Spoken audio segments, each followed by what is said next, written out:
कि तेरी हिम्मत तेरी लड़ाई से जानी जाएगी, कि तेरी हिम्मत तेरी लड़ाई से जानी जाएगी, तेरी किस्मत तेरी पढ़ाई से जानी जाएगी। हेलो मेरे दोस्त, नमस्ते। आप सब कैसे हैं? उम्मीद करते हैं आप लोग अच्छे होंगे। तो मेरे भाई, मेरे छोटे, मेरे प्यारे, मेरे दोस्त, हम सब जानेंगे फ्लेमिंग का दाएं हस्त नियम तथा बाएं हस्त नियम के बारे में। आइए हम उनके बारे में बताना चाहते हैं आप लोग। तो मेरे दोस्त, फ्लेमिंग का बाएं हस्त नियम तथा दाएं हस्त नियम। सबसे पहले फ्लेमिंग बहुत बड़े वैज्ञानिक थे।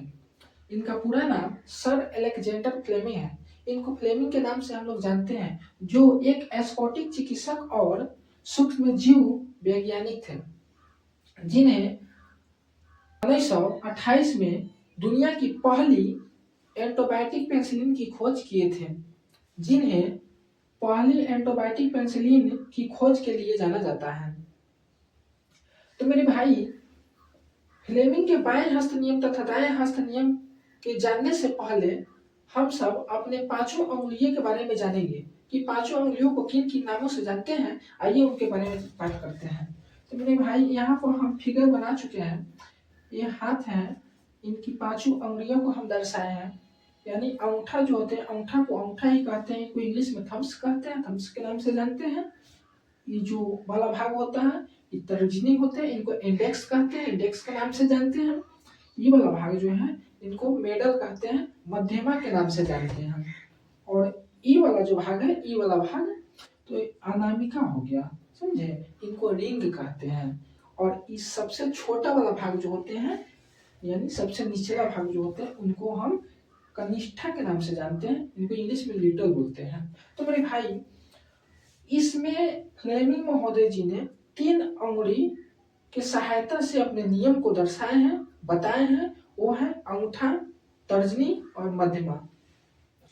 इनकी सहायता से अपने नियम को बहुत लोग बताए हैं, तो इनके बारे में जानते। तो मेरे दोस्त, अंगूठा जो है, अंगूठा ये क्या है? फोर्स को यानी बल की दिशा को दर्शाते हैं। अंगूठा फोर्स, बल की दिशा को दर्शाते हैं। तर्जनी जो हो गया, यानी मैग्नेटिक फील्ड, चुंबकीय क्षेत्र की दिशा को दर्शाते हैं, चुंबकीय क्षेत्र की दिशा को दर्शाते हैं। और ये मध्यमा जो होते हैं, ये करंट, विद्युत धारा की दिशा को दर्शाते हैं। नोट, प्रेरित बल चुंबकीय क्षेत्र और धारा दोनों के लंबवत होते हैं। क्या होते हैं? प्रेरित बल चुंबकीय क्षेत्र और धारा दोनों के लंबवत होते हैं। यह नियम चालक की गति दिशा के बताने में सहायक होते हैं।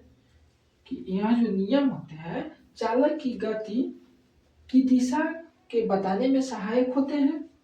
ये सभी दिशाएं परस्पर एक दूसरे के लंबवत होते हैं। क्या होते हैं? एक दूसरे के लंबवत होते हैं। तो मेरे भाई, और फ्लेमिंग महोदय जी ने बताए थे दाएं हस्त नियम के बारे में। बाएं हस्त नियम के बारे में तो हम लोग जान गए, जिसे हम लोग वाम हस्त नियम के नाम से भी जानते हैं, उन्हें वाम हस्त नियम भी कहते हैं। अब हम जानेंगे क्या? दाएं हस्त नियम के बारे में। दाएं हस्त नियम क्या है, किसे कहते हैं, उनके बारे में हम अब जानेंगे। तो मेरे भाई, वही है तर्जनी, मध्यमा और अंगूठा, इसमें भी वह तीनों महत्व है। तो इनमें हम अंगूठा जो है मेरे दोस्त, चालन के घूमने की दिशा को दर्शाते हैं। अंगूठा ये वाला जो भाग है, चालन के घूमने की दिशा को दर्शाते हैं। और तर्जनी जो है, चुंबकीय क्षेत्र की दिशा को दर्शाते हैं। और ये क्या है? मध्यमा। मध्यमा जो है, धारा की दिशा को दर्शाते हैं।